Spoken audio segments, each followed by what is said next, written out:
Mark 14:36. ஆண்டவருடைய சித்தம். சித்தம்னா என்ன? கர்த்தர் நமக்கு ஒவ்வொருவருடைய வாழ்க்கைக்கும் ஒரு காரியத்தை வைத்திருக்கிறார்.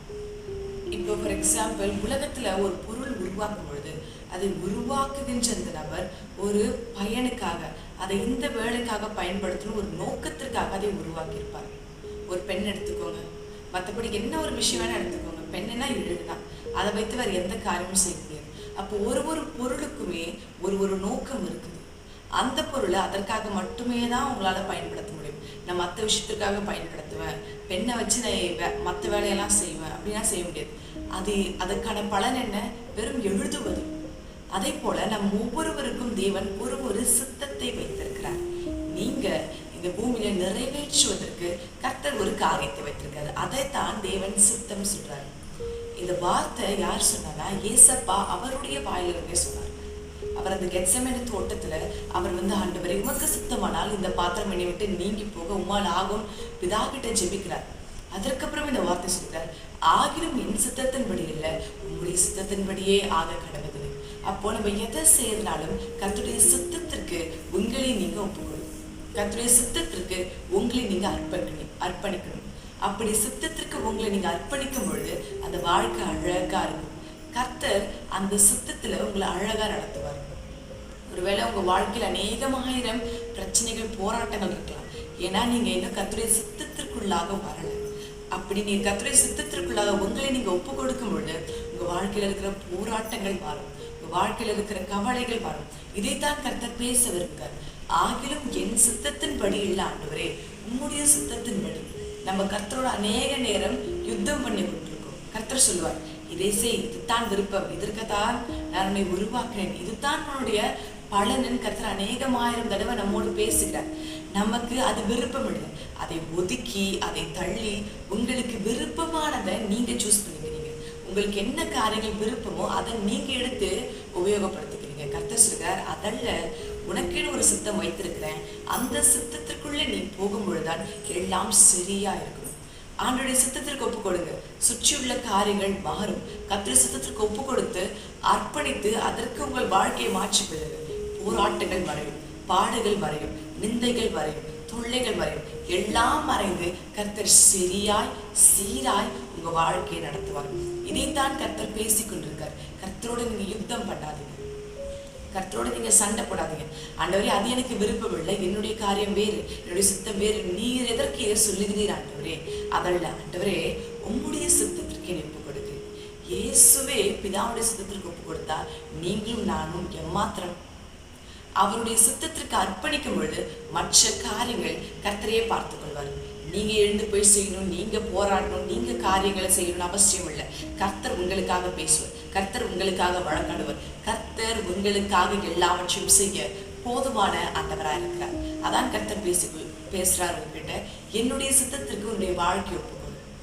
Just commit your life to me. அவ்வளவுதான். நீங்க கமிட் பண்ணும் பொழுது, கர்த்தர்கிட்ட ஒப்பு கொடுக்கும் பொழுது கர்த்தரே பாதுகாத்துக் கொள்வார். ஏன்னா இனி அது உங்களுடைய பொறுப்பல்ல, அது கர்த்தருடைய கரத்துல இருக்கிறது.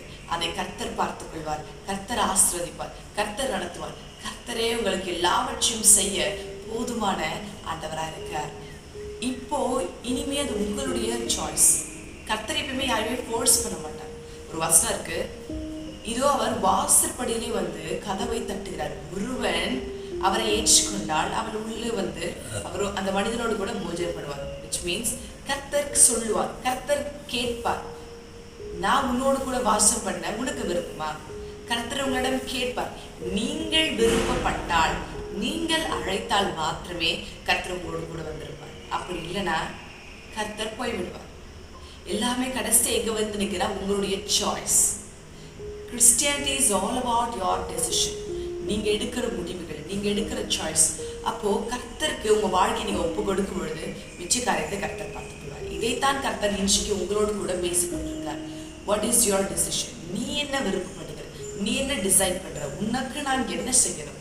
அதுதான் கர்த்தர் கேட்கிறார். அவர் சொல்லுகிறார், இதுதான் நான் உன்னுடைய வாழ்க்கையில வைத்திருக்கிற காரியம். என்னுடைய நீ அர்ப்பணிக்கும் பொழுது மிச்ச காரியங்களை நான் பார்த்துக்கணும். இதைத்தான் கர்த்தர் உங்களோடு கூட பேசிக் கொண்டிருக்கார்.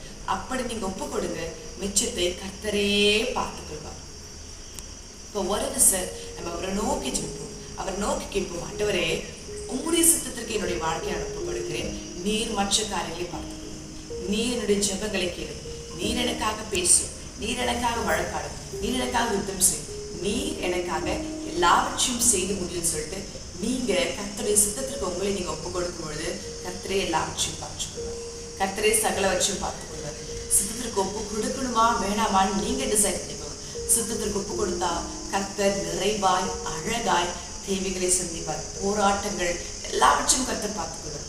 நானே செய்துக்கிறேன்னா ஒட்டுமொத்த பாடுமே நீங்கள் சுமக்கிற மாதிரி வரும். கர்த்தர் கேட்கிறார், உனக்கு என்ன விருப்பம்? என்னுடைய சித்தத்திற்கு ஒப்பு கொடுக்கிறியா, இல்ல உன்னுடைய விருப்பப்படி செய்கிறியா? உன்னுடைய கரங்களிலே நான் விட்டு விடுகிறேன்னு சொல்லிட்டு கர்த்தர் பேசிக்கிட்டு இருக்காரு. வருது சார், அவரை நோக்கி கேட்போம். சித்தரை மக்கள் ஸ்தோத்திரம் ஆண்டவரே, மகிமையை வாசம் செய்வேன் ஆண்டவரே, நான் ஆராதிக்கும் என் தேவனே, நித்திய பிதாவே, வல்லமை நிறைந்தவரே உமக்கு நன்றி அப்பா. அப்பா அநேகமாயிரம் பிள்ளைகள் உடைய சித்தத்திற்கு ஒப்பு கொடுக்குறாங்க ஆண்டவரே. அவங்க வாழ்க்கையை உங்களுடைய சித்தத்திற்கு ஒப்பு கொடுக்குறாங்க ஆண்டவரே. இந்த செய்தி கேட்ட பிறகு உங்களுடைய சித்தத்திற்கு தங்களை அர்ப்பணிக்கிறார்கள் ஆண்டவரே. அவர்களுக்கு நீர் உதவி செய்கிறார்கள். அப்போ உங்களுடைய சித்தத்திலே அவர்கள் நிலை நிற்க, உங்களுடைய சித்தத்திலே அவர்கள் மேன்மேலுமாக வளர நீர் உதவி செய்கிறாங்க. அபிஷேக நாதனே உமக்கு நன்றி அப்பா. ஆளுகை நிறைந்தவரே உமக்கு நன்றி அப்பா. சித்தத்திற்கு ஒப்பு கொடுக்கிற ஒவ்வொரு பிள்ளைகளையும் நீர் ஆசீர்வதிங்க ஆண்டவரே. அவர்களுக்கு இருக்கிற போராட்டத்தை மறைய பண்ணுங்க ஆண்டவரே. அவர்களுடைய சித்தத்திற்கு ஒப்பு கொடுக்கிறாங்க. இதுவரையும் அவர்கள் வாழ்க்கையிலே சந்தித்து வந்த போராட்டங்கள் பாடுகள் எல்லாவற்றையும் மறைய பண்ணுகிறாங்க. அபிஷேக நாதனே உமக்கு நன்றி. ஆளுகை நிறைந்தவரே உமக்கு நன்றி. இம்மானுவேலரே உமக்கு நன்றி அப்பா. எல்லாவற்றையும் மறைய பண்ணுங்க ஆண்டவரே. பெரிய காரியங்களை கொடுங்க, அதிசயங்களை கொடுங்க, அற்புதங்களை கொடுங்க. மேன்மேலுமாக உயர்த்துங்க, மேன்மேலுமாக வளர செய்யுங்க ஆண்டவரே. எல்லாவற்றையும் செய்ய போவதற்காக நன்றி அப்பா. எனக்கு முன்பாக செல்லும் என் ஆண்டவரே. அப்பா ஒவ்வொரு பிள்ளைகளையும் அப்பா வாஞ்சியோடு கேட்கிற ஒவ்வொருவர்களுக்கும் அந்த சித்தத்தை வெளிப்படுத்துங்க. அவங்க வாழ்க்கையை மேன்மேலுமாக உயர்த்துங்க. அவங்க வாழ்க்கையை ஆசீர்வதிங்க. அவங்க வாழ்க்கைக்கு தேவையான காரியங்களை கொடுங்க சுவாமி. இது கொடுக்க போறமைக்காக நன்றி அப்பா. அப்பா அவர்கள் ஜெபிக்கிறார்கள், 1000 என் சித்தமல்ல உடைய சித்தத்திற்கு எனக்கு கொடுக்கிறேன் ஆண்டவரே. வெளிப்படுத்துங்கன்னு கேட்கிறாங்க சுவாமி. எல்லோருக்கும் அதை வெளிப்படுத்துங்க, எல்லோருக்கும் அதை வெளிப்படுத்துங்க. அவர்களோடு பேசுங்க, பிரத்யட்சமா பேசுங்க ஆண்டவரே. அவர்கள் விளங்கி கொள்ளணும், அவர்கள் தெரிந்து கொள்ளும்படியாக செய்கிறாங்க. தகப்பனை கூட இருங்க, பேசி வெளிப்படுத்தி அவர்கள் அந்த பாதையில் நடத்த போறமைக்காக வந்து கோடான கூட ஸ்தோத்திரம் ஆண்டவரே. இயேசு கிறிஸ்து நாமத்தால் ஜெபிக்கிறேன், ஜெபிக்கிறேன் ஜீவன் நல்ல பிதாவே.